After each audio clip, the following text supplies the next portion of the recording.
본문을 보면은 한 편의 드라마가 나옵니다. 그 드라마에는 연기를 기가 막히게 잘하는 배우가 하나 등장합니다.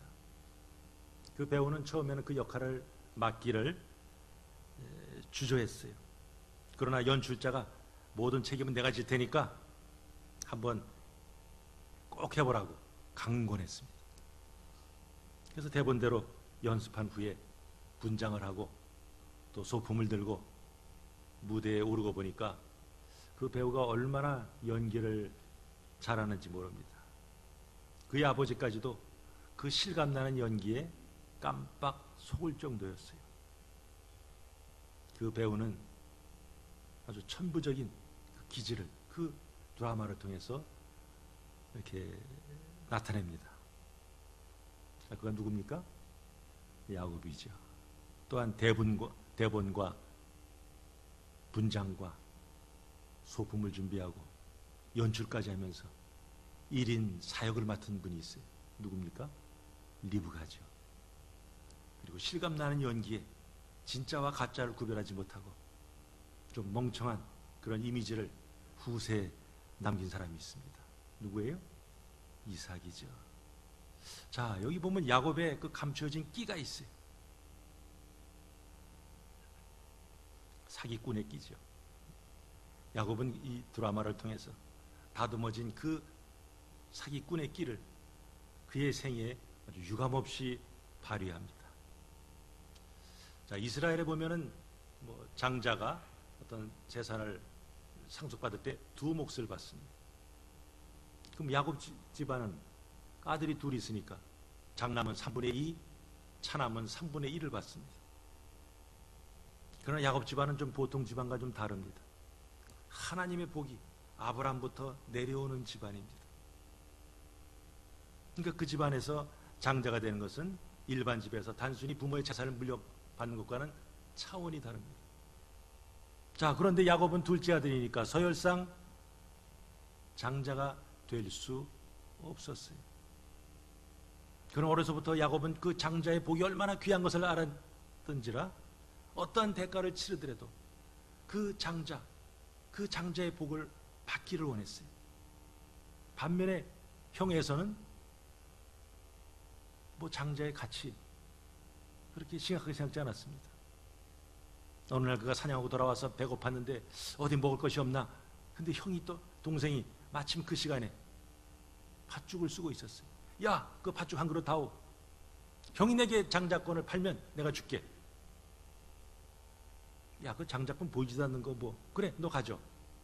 하면서 팥죽 한 그릇에 그 장자권을 팔아버리는 영원히 후회할 만한 그런 실수를 하고 말았습니다. 물론 야곱이 인간적인 방법으로 자기의 뜻을 이루고자 하였을 때 하나님께서는 야곱이 영적인 장자가 되기까지 연단하셨어요. 그러고 보니까 야곱은 아브라함이나 그 할아버지 아브라함이나 아버지 이삭에 비해서 아주 훨씬 더 아주 험악한 빡빡기는 그런 삶을 살았습니다. 자, 교회에서는 누가 영적인 장자입니까? 나이가 제일 많은 분입니까? 신학교 나온 분입니까? 세상적인 연륜이 많은 분입니까? 어떤 직분이 있어야 합니까? 그렇다고 해서 다 영적인 장자가 되는 것은 아니죠. 자기의 인격을 걸고 자기의 모든 것을 걸고 주의 몸된 길을 최선을 다해서 섬기는 사람들이죠. 어려운 일이 있을 때 모른 척하고 지나는 것이 아니라 앞으로 나서는 사람이죠. 영적인 장자는 그가 속한 공동체에서 하나님이 이 친구 제법인데 진국인데 하면서 사용하기를 원하는, 그래서 복주기를 원하는 사람이죠. 물론 희생은 있어요. 그러나 보상이 크기 때문에 우리의 생의 모든 것을 투자할 만한 가치가 있는 그런 역할입니다. 사랑하는 성도 여러분, 2017년도 새해가 밝았는데 이 자리에 계신 우리 모든 성도님들이 그런 정말 주님이 기뻐 사용하기를 원하시는 그런 영적인 장자의 그것을 소망할 뿐 아니라 실제로 영적인 장자로서 사명을 감당하시기를 주님의 이름으로 축복합니다. 자, 신년을 맞이했어요. 어떤 모습으로 내가 새해를 출발할까? 어떻게 섬기기를 원할까? 당연히 주님의 뜻대로 행하고 주님이 기뻐하신 열매를 거둬야죠. 오늘 본문에 나타난 야곱은 부족했어요. 그러나 하나님은 그 부족함을 덮는 그 사랑으로, 끈질긴 사랑으로 오히려 야곱의 삶을 주관하십니다. 바로 이 긍휼을 베푸시는 이 자비의 이 헤세디 하나님 붙들면서 목적도 선하고 그 목적을 이루는 방법도 선하면서 참으로 금년에 새해 복 많이 받으시기를 주님의 이름으로 다시 한번 축복합니다. 자, 모든 일이 그렇지만 이 드라마 공연도 제대로 되려면 이 드라마 진행을 돕는 헌신적인 사람들이 있어야죠. 지금 본문에 나타난 이 르브가가 지금 제일 바쁘죠. 여러 가지 역할을 감당하더라고. 이삭을 속이기 위해서 야곱에게 아주 정성껏 분장을 시킵니다. 예사가 입은 옷 중에서 가장 좋은 옷을 골라서 야곱에게 입힙니다. 야곱은 이게 털이 없어요. 매끈매끈해요. 그러나 예서는 아주 남성답고 털도 많습니다. 그러니까 야곱의 이 손, 야곱의 목 여기에다가 그 염소 새끼의 그 털을 딱 이렇게 붙여줍니다. 그리고 소품을 준비합니다. 야곱이 가져온 양 새끼로 남편이 입맛에 맞도록 별미를 만듭니다. 빵을 준비하고 포도주를 준비합니다. 그리고 마지막으로 그 어머니가 만든 그 별미 이런 포도주 이런 음식을 야곱의 손에 들려줍니다. 이제 리브가의 준비는 끝났어요. 이제 야곱이 무대에 오르기만 하면 됩니다. 리브가의 큐 사인이 떨어집니다. 자, 에서로 분장한 이 야곱은 처음 공연에 좀 떨리는 마음으로 아버지의 방 앞에 딱 섰습니다. 자, 형 목소리는 아주 오락부락하고 굵어요. 근데 이 야곱은 그렇지 않죠. 그러니까 연습했겠죠.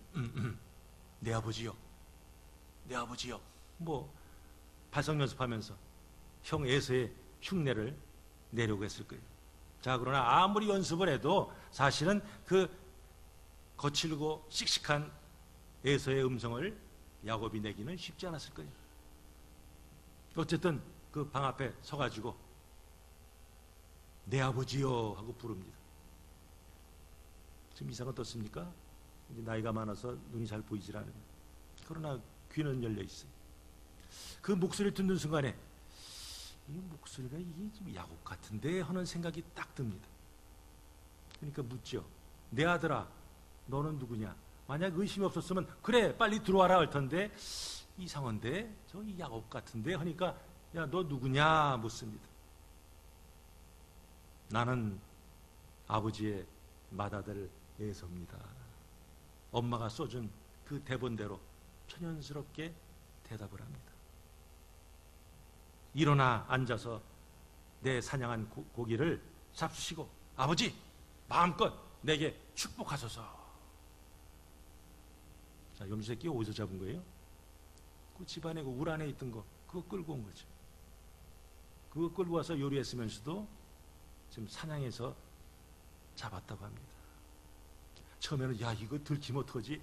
이거 축복은커녕 아버지의 저주를 받으면 어떡하나 두려워하던 야곱인데 이 연극을 진행하면서 점점 더 담대하게 적극적인 모습으로 바뀝니다.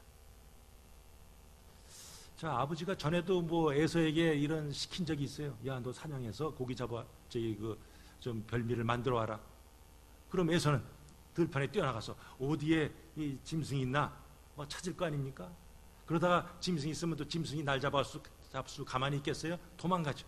그럼 또 열심히 쫓아가서 그것을 화살로 쏘든 칼로 치든 해서 잡아서 그걸 질질 끌고 와서 요리해야죠.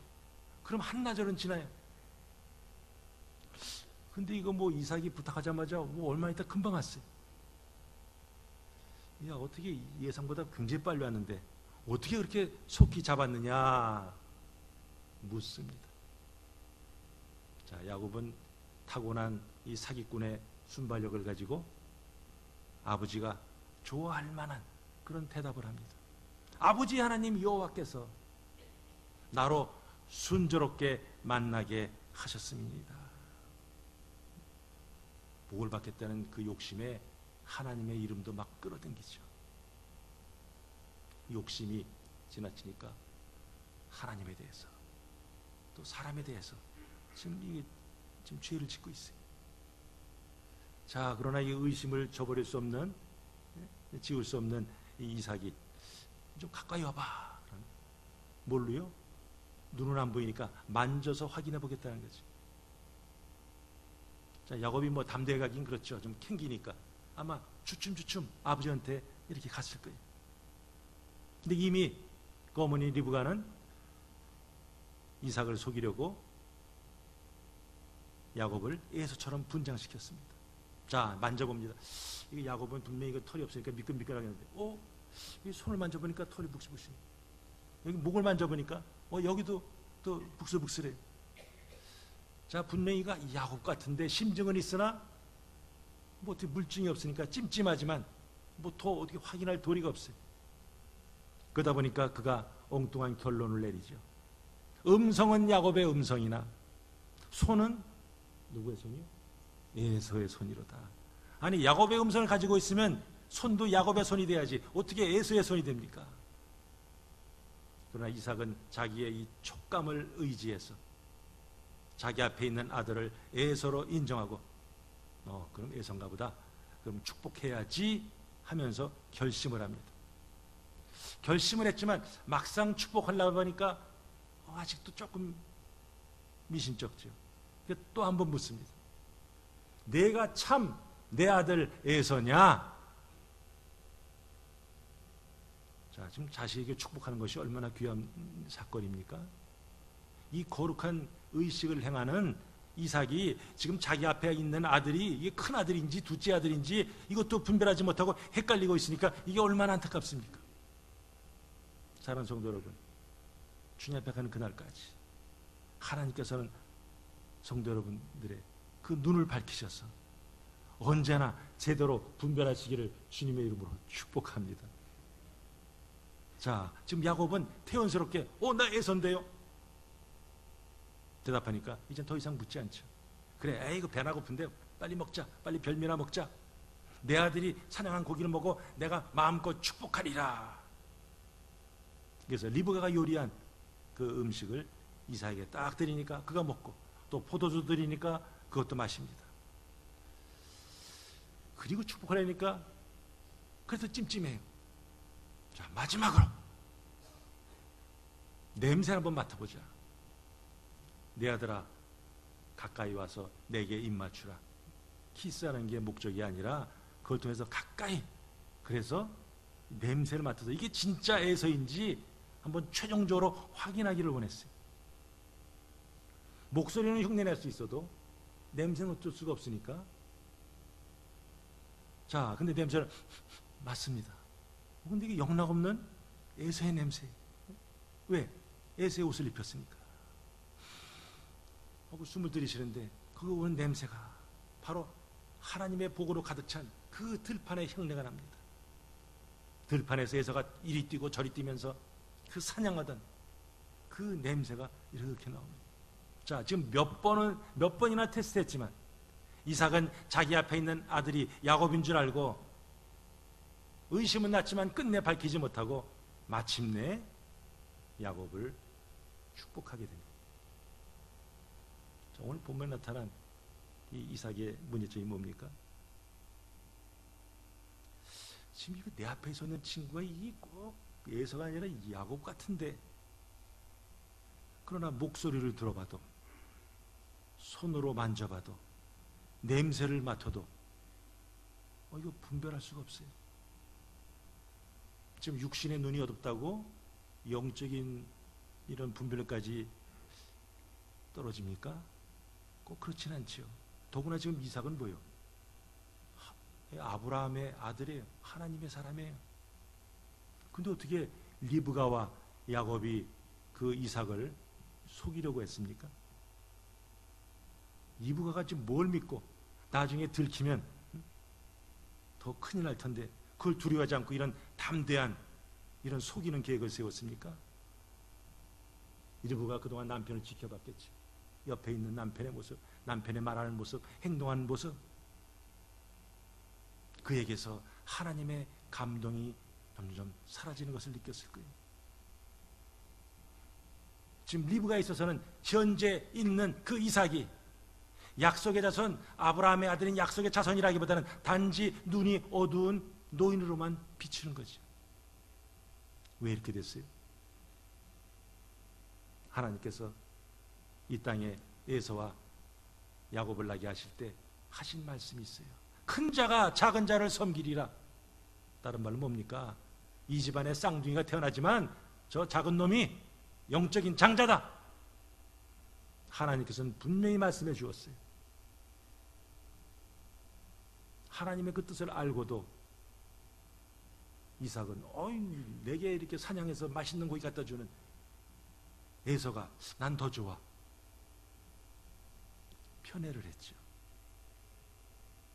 그러니까 하나님의 뜻을 알고도 이삭은 불순종하는 죄를 범했어요.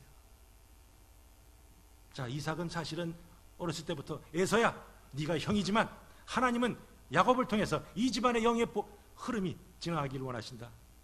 야곱이 영적인 장자다. 그러니 동생을 잘 케어해라.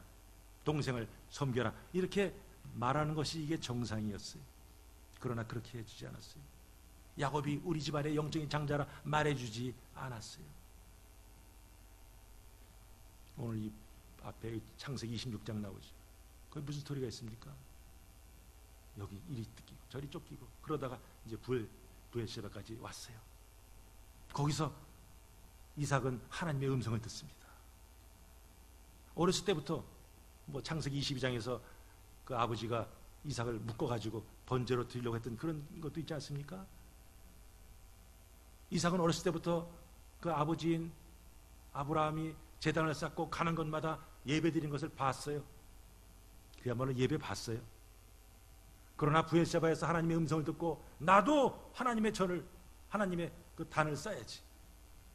그의 생에 처음으로 스스로 단을 쌓고 거기서 하나님의 이름을 부르면서 예배를 드렸어요. 그 감격, 예배드린 후에 원수들이 찾아와서 야 우리 사이좋게 지내자. 사람들과 통하는 역사가 나타나고 운문을 받더니 막 물이 그냥 막 쏟아져 물질이 통하는 역사가 나타나고 그야말로 복받았어요. 그런데 그 모든 하나님과 통하고 사람과 통하고 물질과 통하던 그런 사건들이 아득한 옛 얘기가 되고 말았어요. 지금의 이삭의 신앙은 껍데기만 남았어요. 만약에 이삭이 영적으로 깨어 있었다면 식구들이 감히 이삭을 속이려 하지 않았겠죠. 그러나 여전히 하나님부터 별로 살려고 하지 않고 하나님부터 멀어진 그 이삭을 하나님께서 잠깐 낮추시니까 어떻습니까? 아내는 남편을 존경하지 않고 아들도 아버지 얼마든지 속일 수 있음. 이런 안타까운 모습이 오늘 본문에 등장하고 있어요. 어떻게 이삭이 이런가? 그러나 이삭의 모습이 성경에서 이삭의 모습을 기록한 이유가 뭡니까? 이삭의 모습이 자칫하면 저와 여러분들의 모습이 될 수 있다 하는 거죠. 그러므로 우리가 영적으로 깨어 있어야 한다는 거예요. 내가 왕년에 은혜 받았으면, 내가 왕년에 성령 충만했으면, 마음이 도곤도곤했으면 그것이 그냥 20년, 30년, 50년 계속 유지되는 것이 아니라는 것이에요. 성령의 감동에 우리는 민감해야 합니다. 그렇지 않으면 눈이 있어도 보지 못하고 귀가 있어도 제대로 듣지 못하는 영적인 소경, 영적인 규모리가 될 수밖에 없어요. 물론 감동이 없어도 얼마든지 비즈니스 하는데 상관이 없죠. 먹고 사는데 별로 지장은 없어요. 그러나 우리는 영적인 존재인지라 느끼죠. 누구와 대화를 하고 누가 말하는 거, 누가 행동하는 거 보면은 뭔가 꼬집어서 말로 표현할 수는 없다 할지라도 이게 아닌데 하는 것을 때로 느낄 때가 있죠. 더구나 주변 사람들은 아는데 당사자는 모르는 경우가 있어요. 기도와 말씀을 통해서 주님과 동행하지 않으면 우리가 아무리 은혜를 세게 받았다 할지라도 영적인 감동을 받았다 할지라도 솔솔솔솔 새나가게 돼 있어요. 믿는 자에게 성령의 감동이 떨어지면 때로는 믿지 않는 자들보다 더 추한 모습을 보일 수가 있습니다. 영적인 감동이 없는 목회자, 교인들이 무시하죠. 영적인 감동이 없는 교회, 세상 사람들이 무시합니다. 왜? 자기들과 다를 바 없으니까. 쏙빈 강경처럼 영적으로 아무것도 보여줄 것이 없는 그런 성도가 이 자리에는 한 분도 안 계셔야겠습니다. 만약 그렇다면 주님 앞에 섰을 때 그저 머리만 극적거리는 면목 없는 인생밖에 될 수 없습니다. 자, 지금 목소리는 야곱의 것 같은데 또 만져보니까 이거 에서 같아요. 냄새도 에서 것 같아요. 그때 이삭이 어떻게 했어야 됩니까? 주여, 나의 눈이 어둡습니다. 지금 제대로 분별하지 못합니다. 나를 불쌍히 여기셔서 깨닫게 하소서, 분별하게 하소서 좀 기도했어야죠. 그렇기 때문에 하나님께서 아마 야, 네 앞에 있는 자는 야곱이다. 이 친구가 네 집안의 영적인 장자다. 그러니 그에게 축복해라. 뭐 어떤 감동을 주지 않으셨겠습니까? 그러나 야곱은 이게 아닌데 그것만 느꼈지 그걸로 끝이에요. 하나님께 구하지 않았어요. 그러다 보니까 결국 아내와 아들의 계략에 넘어가고 말았어요. 어떤 일 할 때 도무지 감동이 없을 때가 있죠. 영 기쁨이 없고 내키지 않을 때가 있어요. 이게 아닌데 하는 생각이 들 때가 있어요. 그러면 한편에 그렇지 않으면 이거 놓칠 것 같은데. 그럴 때는 가던 길을 잠시 멈추고 하나님께 먼저 엎드려야죠. 섣불리 나가다가 낭패를 당할 수 있습니다. 자, 오늘 또 여기 나타난 그런 모습을 보면 이삭의 문제는 어떻습니까? 하나님의 뜻을 알면서도 에서에게 장자의 축복을 하려고 하는 그런 자기의 그 고집을 버리지 못한 그런 모습이었죠. 자, 이런 상황에서 야곱도 실수했어요. 자, 야곱이 정말 하나님의 뜻대로 행동하도록 아버지를 설득하거나 혹은 믿음은 기다림이니까 하나님의 때를 기다렸어야죠. 야곱이 만약에 하나님을 의지하고 하나님의 때를 기다렸더라면 글쎄요, 뭐 에서에게 무슨 일이 생겨서 오지 못하든지 혹은 이삭의 축복을 받지 못할 수도 있겠고 설령 거기서 축복을 받았다 할지라도 나중에 하나님께서 장자권을 야곱에게 넘겨주시는 그런 일이 생겼겠죠. 왜? 하나님은 이미 야곱을 그 집안의 영적인 장자로 딱 세우셨기 때문에. 그러나 야곱은 어떻습니까? 하나님께 맡기지 못했어요. 그는 자기가 하고 싶은 건 자기 손으로 해야만 직성이 풀리는 사람이에요. 하나님 뜻은 분명히 자기가 복을 받게 돼 있는데 이거 현실 돌아가는 거 보니까 이거 자칫하면 이거 형이 이거 축복받고 형이 장자가 되겠는데 무리수를 써서라도 어떻게든지 자기 뜻을 이루려고 애를 썼어요. 즉 야곱은 신앙을 따라 행동한 것이 아니라 자기의 신념에 따라 행동을 하니까 하나님은 이 야곱의 행동을 기뻐하지 않으셨어요. 그래서 하나님은 이 야곱의 그 기질, 그 못된 기질 그걸 꺾으시려고 아주 강도 높은 훈련을 그의 생애 속에 시키셨어요. 하나님 말씀대로 이 험난한 시간 가운데서 하나님 말씀대로 살면 낙오자가 돼 하나님께 맡겼다가 하는 망해 마귀는 오늘도 우리에게 속삭이죠. 그리고 실제로 그 마귀의 말이 더 그렇다게 느껴져요. 그러니까 그런 것이 속이 되면 어떻게 됩니까? 하나님 말씀은 뒷전이 되고 점점 인간적인 방법, 어떤 인간적인 계략을 쓰려고 하죠. 하나님이 기뻐하신 자들은 정말 전적으로 하나님 말을 의지해야죠. 하나님의 뜻을 분별하면서 순종해야죠. 다른 사람들은 어떻게 생각하든 다른 사람들 어떻게 평가하든 주님이 알아주시면 됩니다. 이런 자세를 가지고 나가야죠.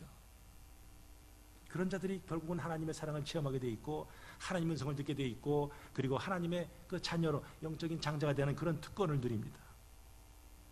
자, 그런데 이삭은 어떻습니까? 그렇지 못했어요. 그러다 보니까 결국 자기 앞에 있는 아들을 에서로 알고 장자의 축복을 합니다.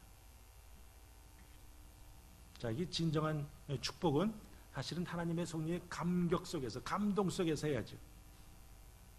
하나님께 간절히 기도한 다음에 내가 장자에게 기도하기를 원합니다. 주님 내 입술을 정하여 주시고 마땅히 빌 바를 빌게 하옵소서. 근데 오늘 이삭은 어떻게 축복하죠? 자기가 좋아하는 음식 그거 가져와 그거 먹자. 그 다음에 포도주를 벌컥벌컥 들이키죠.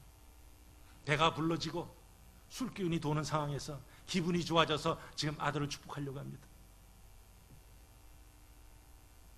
이 자세가 얼마나 이거 불경건합니까? 이거 하나님이 이런 축복도 받으실까? 이런 축복을, 복을 빈 대로 들어주실까? 하는 생각이 들 정도죠. 근데 우리 결과적으로 어떻습니까? 하나님은 그 상황에서 야곱의 입술을 주장하시죠. 그러면서 그에게 그 28절, 29절 쭉 이렇게 복이 나오죠. 첫 번째가 물건을 위해서 기도합니다. 자, 같이 한번 한 절 읽어볼까요? 시작. 하늘의 이슬과 땅의 기름짐이며 풍성한 곡식과 포도주로 내게 주시기를 원하노라. 하나님께서 때로 저와 여러분들에게 믿음의 연단을 주시긴 하지만, 그러나 궁극적으로는 우리는 그리스도 안에서 요한복음 10장 10절에 나온 같이 우리에게 구원, 우리에게 영생 베풀 뿐만 아니라 아주 풍성한 삶을 또 원하십니다. 자, 근데 그 그리스도 안에서 풍성한 삶을 살려면 조건을 만족시켜야죠. 마태복음 6장 33절 보면 너희는 먼저 그의 나라와 그 일을 구하라. 그러면 이 모든 것을 너에게 더하시리라. 모든 게 뭐예요? 앞에 무슨 얘기가 있죠? 먹는 거, 마시는 거, 입는 거, 의식주의 문제죠. 그거 줄게 주님이 약속하십니다. 그러나 성경의 모든 약속은 그 앞에 조건이 있어요. 조건을 만족시키면 내가 이거 줄게 그랬어요. 어떤 조건이요? 하나님의 나라와 그의 의. 누가 우리의 삶을 드라이브하는가? 주님, 내가 내 삶의 운전대를 갖고 있는 것이 아니라 주님께 맡겨드릴 때, 하나님 뜻대로 살 때, 그럴 때 우리에게 필요한 것을 주시겠다는 약속이죠. 근데 이 순서가 바뀌면 안 돼요. 먹는 거 마시는 거 이거 구하기 전에 먼저 하나님 뜻대로 살아야죠. 그러나 많은 사람들이 메서버죠. 지금 바쁜 때, 지금 먹고 살기 힘든데 예배는 뒷전. 뭐 주일 예배 한두 번 빠지면 I don't care. 이러면서 이 삶을 자꾸 메서하게 만들죠. 그러나 주님께서 원하시는 건 뭐예요? 먼저 주님을 찾으라는 거예요. 하나님 의지하라는 거예요. 그럴 때 주님께서는 필요한 것을 채워주겠다는 약속이죠. 오늘 야곱도 그런 축복을 받죠. 하늘에 있을 땅의 기름짐, 풍성한 곡식, 포도주 내게 주시기를 원하노라. 물건의 그 복을, 축복을 받죠. 두 번째는요, 인권의 축복을 합니다. 자, 우리 같이 읽겠습니다. 시작. 만민이 너를 섬기고 열국이 내게 굴복하리니 내가 형제들의 주가 되고 내 어머니 아들들이 내게 굴복하며. 자, 만민이 너를 섬긴다는 건 뭐예요? 이제 야곱이 온 그의 자손들이 뭐예요? 사람들한테 존귀하게 된다는 거죠. 하나님을 사랑하고 하나님대로 사는 자들은 하나님께서 기특하게 보시고 그들 높이시는 거예요. 사람들이 하여금 존경받게 하고 가는 곳마다 거룩한 영향을 끼치는 그런 리더로 세우시겠다는 거예요. 그들을 통해서 하나님의 복이 내려가는 복의 통로로 세우시겠다는 거예요. 이미 저 약속은 어디에 주어져요? 아브라함에게 주었잖아요. 하나님께서 야곱의 아들 중에 요셉을 낳게 하셨죠. 그는 원치 않은 10대의 노예로 끌려와서 애굽에서 감옥에 있다가 하나님의 은혜 속에서 이제 바로 다음에 2인자 총리가 되죠. 물론 야곱의 가족들을 팔레스타인에서 애굽으로 불러오기 위해서 하나님께서 미리 예비하셔서 야곱을 먼저 보낸 것도 있지만, 또 한편에서는 7년 풍년 동안에 그 거둔 수많은 그 양식들을 창고에다 꽉꽉 채워놓는, 그 다음에 중근동 지방에 7년 기근이 들었어요. 이야, 이게 먹을 것을 뭐 먹고 살지? 야, 근데 저 애굽에 먹을 것이 있대더라. 수많은 민족들이 어디로 가요? 애굽으로 갑니다. 애굽에서 양식을 구합니다. 자, 그 민족들은 누구 때문에 살았어요? 바로 하나님이 택하신 요셉을 통해서 산 거죠. 바로 그것이 하나님의 약속을 지금 요셉을 통해서 맛보기로 보여주는 거예요. 아브라함과 그 후손을 통해서 열방이 복을 받으리라. 하나님대로 살 때 하나님께서는 모든 사람들에게 높임을 받는다 하는 그런 축복을 하죠. 세 번째는요, 영권이죠. 자, 시작. 너를 저주하는 자는 저주를 받고 너를 축복하는 자는 복을 받기를 원하노라. 마찬가지로 저 말씀도 하나님께서 아브라함을 하란에서 가나안으로 불러내실 때 주신 말씀이죠. 아브라함이 단순히 복을 받는 수혜자 그걸로 그치는 것이 아니라 그를 통해서 천하만민이 그를 통해 복을 받게 될 것이라, 그런 복의 에이전트, 복의 터널이 될 것이라 하는 거죠. 그런데 그 과정에서 만나는 사람마다 아브라함 대단합니다, 감사합니다, 잘했습니다, 칭찬만 하는 것이 아니라 어떤 사람도 있어요. 근데 말이야, 너를 저주하는 사람도 있어 하는 거죠. 이 자리 지금 마찬가지. 우리 사도 바울 어떻습니까? 그렇게 하나님의 성령으로 충만해서 열심히 복음을 증거했지만 그것이 그에게 돌아온 것이 사람들의 격려와 칭찬만 있었습니까? 도리어 얻어 터지고 감옥에 들어가고 뭐 굶주리고 매맞고 얼마나 고난을 많이 당했습니까? 주님 믿고 섬기는 가정 가운데서도 축복하는 사람도 있지만, 격려하는 사람도 있지만, 때로는 손가락질하는 사람, 저주하는 사람도 있다 하는 것을 예상하라는 거죠. 그러나 궁극적으로 뭐예요? 하나님이 지키신다는 거죠. 하나님께서는 하나님의 자녀들이 바로 이 하늘의 신령한 복을 받기를 원하시고 이 땅의 기름 주음을 받고 누리기를 원하십니다. 바로 그리스도 안에서 풍성한 삶, 주님 한 분만으로 만족하는 삶, 주님 중심으로 사는 삶, 어떤 힘과 저희 속에서도 감사와 찬양 들리는 그런 삶을 살기를 원하여서 오늘 하나님께서는 야곱의 입술을 통해서 그에게 물권을, 인권을, 영권을 주는 그런 축복의 말씀을 전하게 합니다. 자, 그러면 저렇게 받자마자 야곱이 갑자기 뭐 하는 비즈니스마다 잘 되고 영적으로 충만하고, 그리고 사람들마다 다 그 앞에 이렇게 머리를 조아리고 뭐 높입니까? 축복받고 어떻게 됐어요? 축복받고 그는 졸지에 도망자가 되죠. 형의 낯을 피해서 도망가는 그런 나그네 신세가 되어버리죠. 사실 이 야곱의 생애의 상당 부분은 나그네 삶으로 이렇게 이루어져 있어요. 그러니까 당연히 나그네니까 고생이 많죠. 부잣집 둘째 아들로, 이 족장의 그 둘째 아들로 있다가 그냥 길거리에서 이슬 맞으면서 돌베기 베고 자고 처량했죠. 처량해. 그야말로 그 야곱의 이름이 뜻하는 것 같이 그는 속고 속이는 삶을 살았습니다. 신실하신 하나님께서는 아브라함과 이삭의 뒤를 이어서 야곱도 그런 삶을 살기를 원하셨어요. 그러나 야곱은 아직 그 복을 제대로 감당할 준비가 되지 못했어요. 아브라함의 축복대로 그가 영권과 인권과 물권을 누리면서 사용하기에는 여전히 부족한 부분, 모난 부분이 많았기에 하나님께서는 그것을 빡빡 기게 하시면서 깎으셨어요. 야곱은 복수심에 불타는 그 형 에서의 낯을 피해서 누구 집에 갑니까? 외삼촌 라반의 집. 거기 가서 20년 동안 머물고, 외삼촌 나이 쓴 사람이에요. 야곱도 질릴 정도로 이거 아주 고수 사기꾼이었어요. 내가 돈 더 줄게, 나중에 줄게. 10번이나 속인 사람이죠.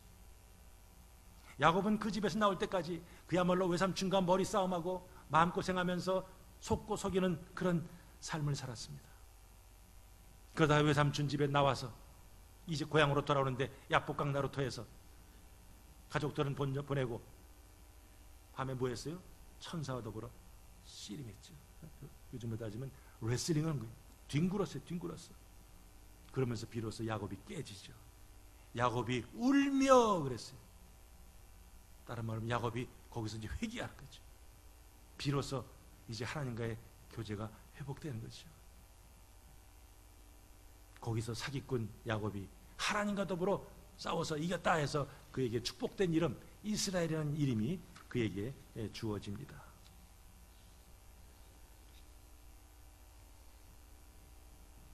자, 그러나 그의 이름에 걸맞는 그 삶을 그 다음에 좀 그거 마친 다음에 또 어떻게 되죠? 자기 고향으로 돌아오다가 거기서 형을 만나죠. 사실 형이 뭐예요?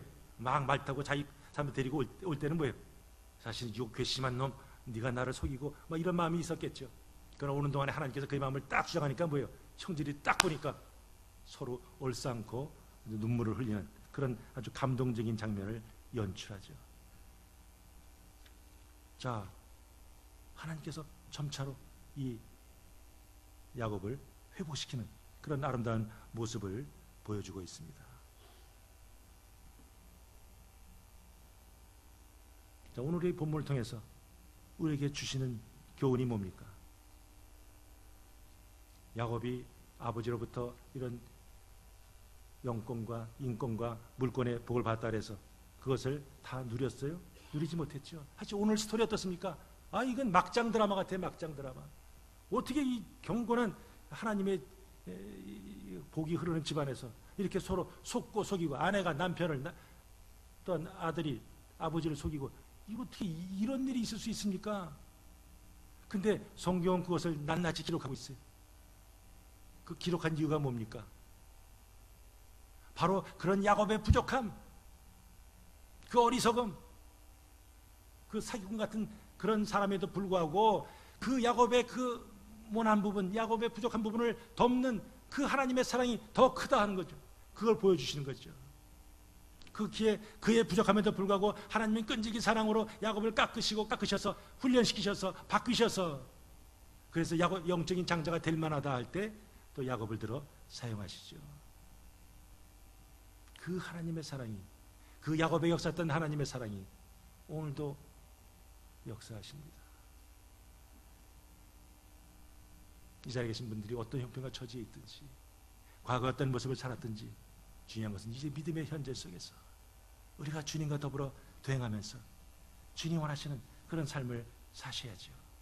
그럴 때 하나님의 위로가 있고 하나님의 영광이 나타납니다. 자, 그러면 오늘 스토리 통해서 야곱은 사실은 누굴 축복하기를 원했어요?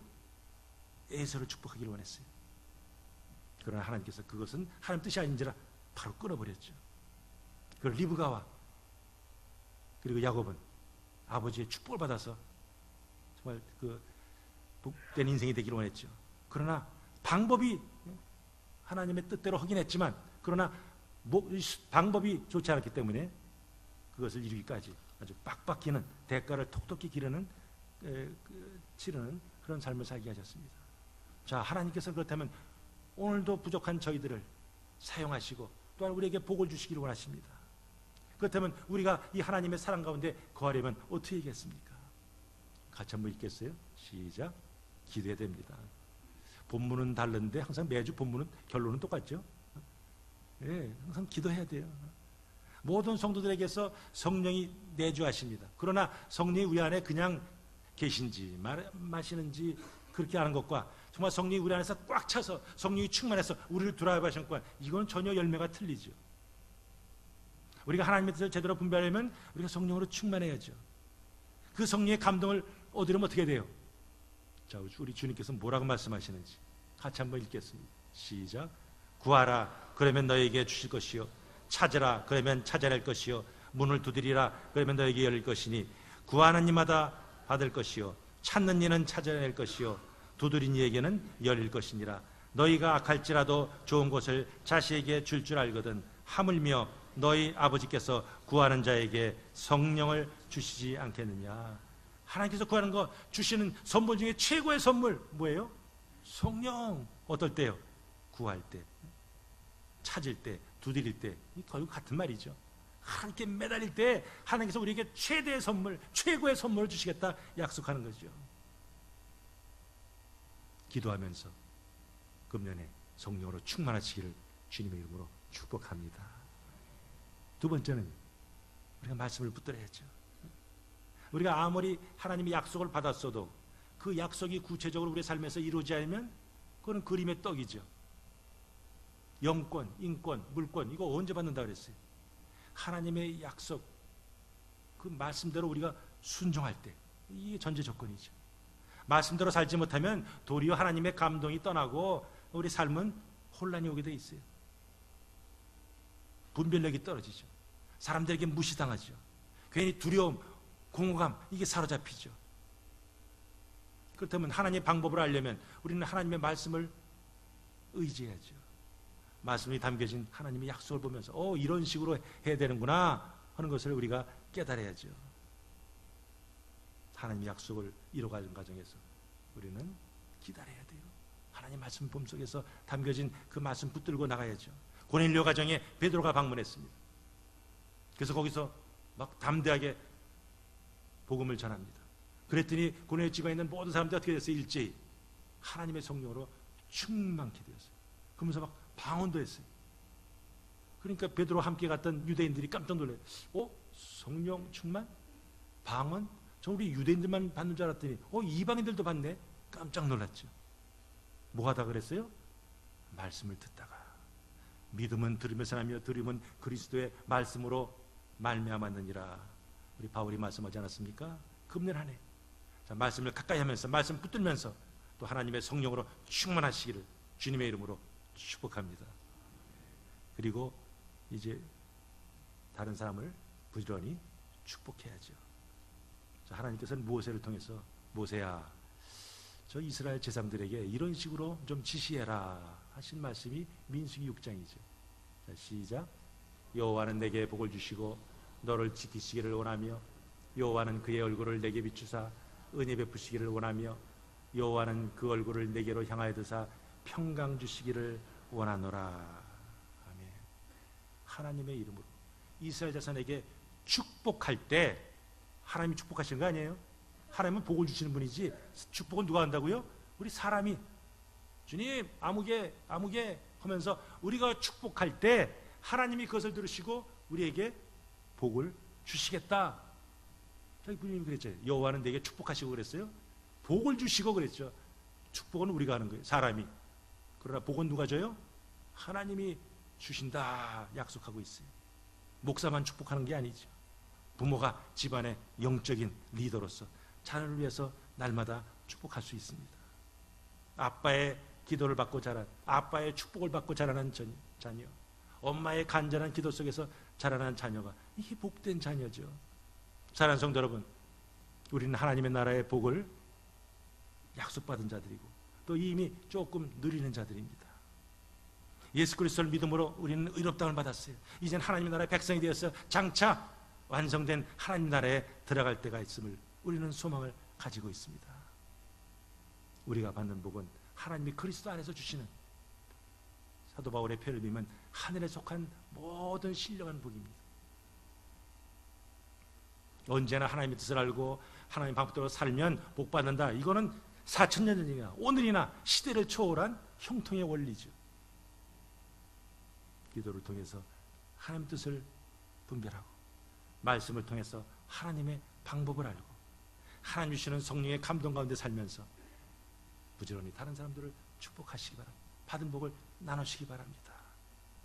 가정에서, 이웃에서, 교회에서, 세상을 향해서 우리는 축복하는 사람들입니다. 2017년 벌써 15일 보름이 지났어요. 살같이 빨리 흘러가는 세월입니다. 저희들이 수요 예배 이제 이번 주가 마지막 시간입니다. 나 룻기 한 번도 안 들어봤는데 하시는 분 이제 마지막 시간 이번 주 한번 오시기 바랍니다. 그 룻기 전편에 흐르는 한 가지 띠임이 있어요. 헤세드, 하나님의 그 끈질긴 사랑, 하나님의 긍휼이죠. 그 하나님의 긍휼을 경험한 이 루시아, 보아스가 그 하나님의 사랑을 또 다른 사람들에게 이렇게 실천합니다. 하나님께서 그들을 보셨어요. 이야, 너희들이 내 그 헤세드를 실천하는구나 하면서 두 사람을 맺어주시고 두 사람에게서 다윗의 할아버지가 나게 하고 더 밑으로 메시아가 나오게 하죠. 금년에도 이 자리에 계신 우리 모든 성도님들이 기도와 말씀을 통해서 주님과 교제하면서 하나님의 성령으로 충만한 가운데 바로 이 헤세드의 이 사랑을 실천하면서 영권과 인권과 물권의 복을 받고 누리고 나누면서 한 마음으로 주의 일에 힘쓰시기를 주님의 이름으로 축복합니다. 아멘.